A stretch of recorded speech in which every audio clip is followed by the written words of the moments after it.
Good morning, Class 2. I'd like to read you a story today called The Smartest Giant in Town.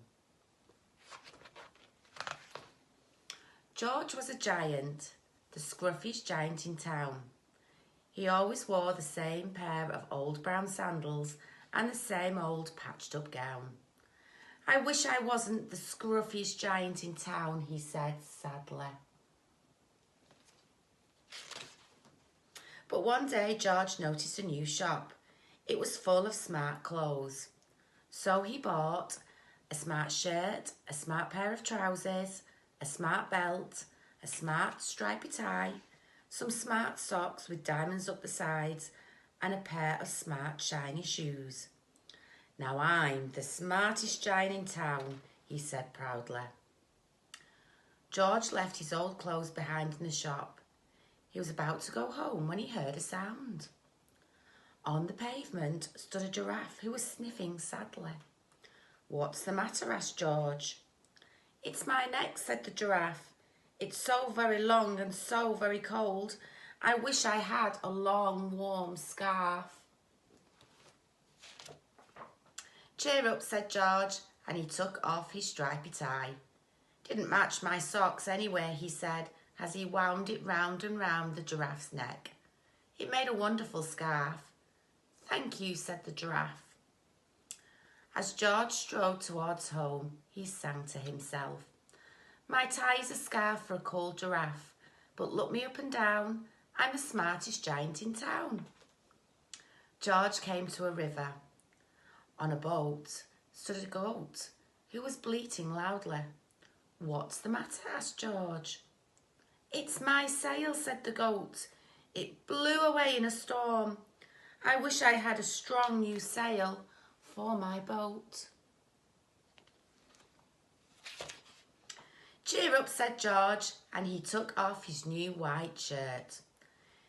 "It kept coming untucked anyway," he said, as he tied it to the mast of the goat's boat. "It made a magnificent sail."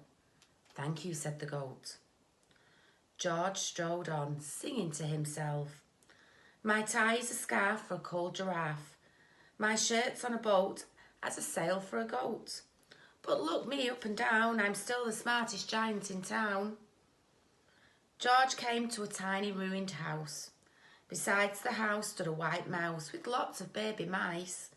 They were all squeaking. "What's the matter?" asked George. "It's our house," squeaked the mother mouse. "It burnt down and now we have nowhere to live.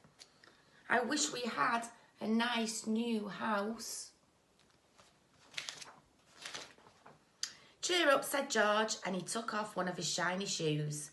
"It was giving me blisters anyway," he said, as the mouse and her baby scrambled inside. The shoe made a perfect home for them. "Thank you," they squeaked. George had to hop along the road now, but he didn't mind. As he hopped, he sang to himself. "My tie's a scarf for a cold giraffe. My shirt's on a boat as a sail for a goat. My shoe is a house for a little white mouse. But look me up and down, I'm the smartest giant in town." Then George came to a campsite. Beside a tent stood a fox who was crying. "What's the matter?" asked George. "It's my sleeping bag," said the fox. "I dropped it in a puddle. I wish I had a warm, dry sleeping bag." "Cheer up," said George, and he took off one of his socks with diamonds up the sides. "It was tickling my toes anyway," he said, as the fox snuggled into it. "It made a very fine sleeping bag." "Thank you," said the fox.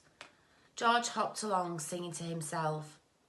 "My tie's a scarf for a cold giraffe. My shirt's on a boat as a sail for a goat.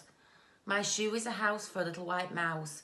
One of my socks is a bed for a fox.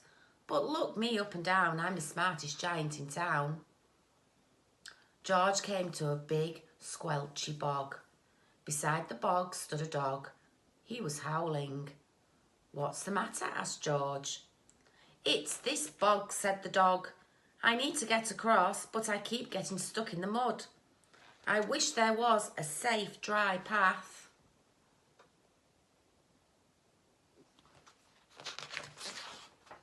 Cheer up, said George, and he took off his smart new belt. It was squashing my tummy anyway, he said, as he laid it down over the bog. It made an excellent path. Thank you, said the dog. The wind started to blow, but George didn't mind. He hopped along, singing to himself. My tie's a scarf for a cold giraffe. My shirt's on a boat as a sail for a goat. My shoe is a house for a little white mouse. One of my socks is a bed for a fox. My belt helped a dog who was crossing a bog. But my trousers are falling down. I'm the coldest giant in town. Suddenly George felt sad and shivery and not at all smart. He stood on one foot and thought, I'll have to go back to the shop and buy some more clothes. He turned round and hopped all the way back to the shop. But when he got there, it was closed. Oh no, cried George. He sank down onto the doorstep and a tear ran down his nose. He felt as sad as all the animals he had met on his way home. Then, out of the corner of his eye, he saw a bag with something familiar poking out the top. George took a closer look.